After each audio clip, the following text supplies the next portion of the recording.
بسم اللہ الرحمن الرحیم۔ السلام علیکم۔ روزانہ واقعات سننے کے لیے اس چینل کو سبسکرائب کریں۔ نادر شاہ نے 80,000 فوج کے ساتھ قندھار کا رخ کیا جو ابھی تک افغانوں کے قبضے میں تھا۔ 9 ماہ کے طویل محاصرے کے بعد 1738 عیسوی میں قندھار فتح کر لیا گیا۔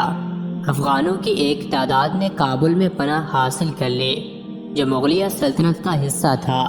نادر شاہ نے ان پناہ گزینوں کی واپسی کا مطالبہ کیا، لیکن جب اس کو کوئی جواب نہیں ملا تو نادر شاہ نے کابل بھی فتح کر لیا۔ مغلیہ سلطنت کا کھوکھلا پن ظاہر ہو چکا تھا، اس لیے نادر شاہ نے اب دہلی کا رخ کیا۔ وہ درہ خیبر کے راستے برِ صغیر کی حدود میں داخل ہوا اور پشاور اور لاہور کو فتح کرتا ہوا کرنال کے مقام تک پہنچ گیا جو دہلی سے صرف 70 میل شمال میں تھا۔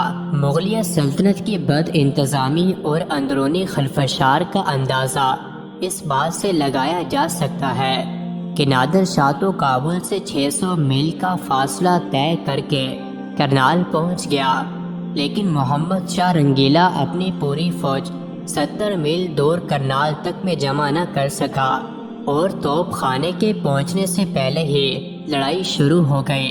نتیجہ ظاہر تھا، نادر شاہ کے توپ خانے نے ہزاروں ہندوستانی فوجی بھون ڈالے، لیکن ایرانی فوج کے گنتی کے چند سپاہی ہلاک ہوئے۔ نادر شاہ مارچ 1739 عیسوی میں فاتحانہ انداز میں دہلی میں داخل ہوا۔ ایک سوردی نے لکھا ہے کہ جب نادر شاہ دلی کے قلعہ نما محل لال قلعہ پہنچا تو مغل شہنشاہ محمد شاہ رنگیلا نے شاندار استقبال کیا اور انہیں قیمتی تحائف دیے۔ دلی میں یہ پہلی ملاقات دیوان خاص میں ہوئی۔ سنگ مرمر کی عمارت پر سورج کی روشنی سے بچنے کے لیے سرخ کپڑوں کے سائبان لگے ہوئے تھے۔ ستون، دیواریں اور چھتیں سونے اور چاندی کے ورق سے ڈھکی ہوئی تھیں۔ عمارت کا مرکز اسراف تخت طاؤس تھا۔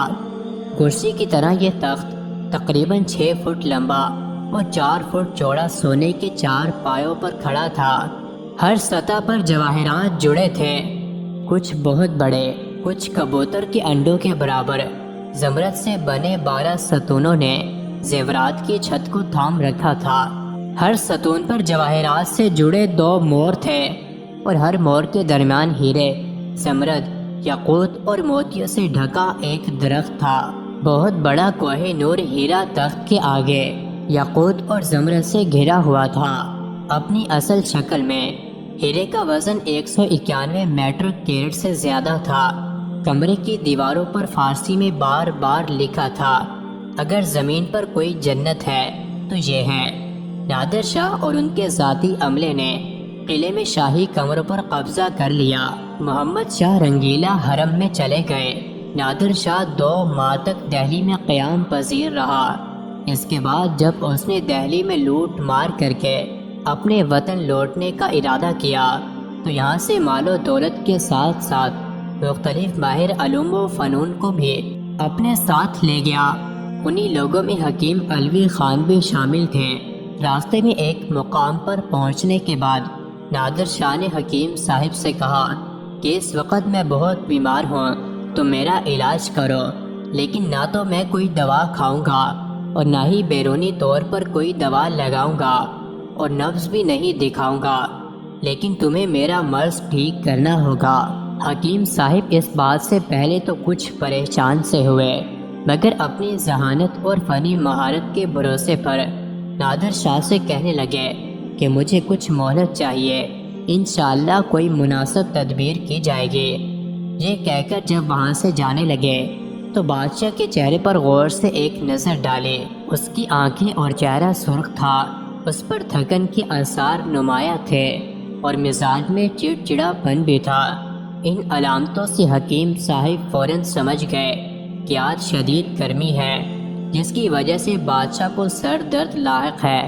اپنے مقام پر واپس آ کر انہوں نے سدا گلاب کا ایک پنکھا تیار کروایا اور اس کو عطر خس میں معطر کیا۔ پھر اس کو لے کر بادشاہ کے پاس پہنچے اور پنکھے کو جھلنے لگے۔ پھولوں کی خوشبو جب بادشاہ کے دماغ تک پہنچی تو اس سے روح، قلب اور دماغ کو فرحت ملی اور بادشاہ کو نیند آ گئی۔ جب وہ سو کر اٹھا تو درد سر غائب ہو چکا تھا اور چہرے پر خشکی اور تھکن کے جو آثار تھے وہ بھی ختم ہو چکے تھے، اور بادشاہ اپنے آپ کو حشاش بشاش محسوس کر رہا تھا۔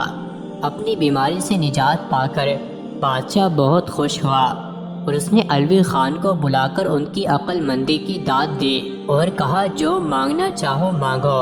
حکیم صاحب اس وقت دنیا کی جو نعمت مانگنا چاہتے تھے مانگ سکتے تھے، مگر دنیا کی مال و دولت کے آگے ان کو اپنا وطن زیادہ عزیز تھا۔